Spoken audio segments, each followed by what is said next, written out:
I think that a lot of times, when we're out in public, we have the ability to check our phones just to keep updated on what's happening in the world. And a lot of times when we're driving, that can be a danger that we don't even realize. It's just so easy to assume that we're good, but anything that takes our eyes off the road is actually far more dangerous than I think we realize. I think it's super important, especially to see our peers doing this, because you see them every day, but then you don't realize that the next day maybe they won't be there. And that's all because of the decisions that we're making right now. And that's really nerve-wracking, because even just one glance at a text can end 5 people's lives. My name is Graham Jarberg. I'm the high school assistant principal here, and I'm very excited to bring to our school our mock crash event for now the 3rd year. This is something that we do every other year.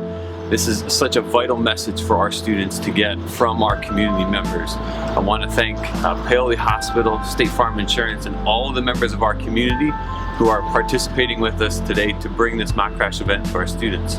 I think as teenagers we're so careless. We think driving is our freedom, but we don't realize how much dangers we can run into on the road. So like being in this and actually being fatal it kind of hits a little hard.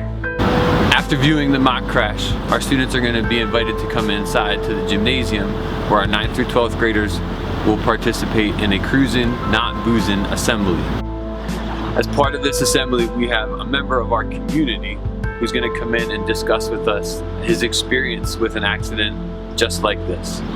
Not only what has led to that accident, but also the effect that it has had on his life and how he has pursued through those difficulties.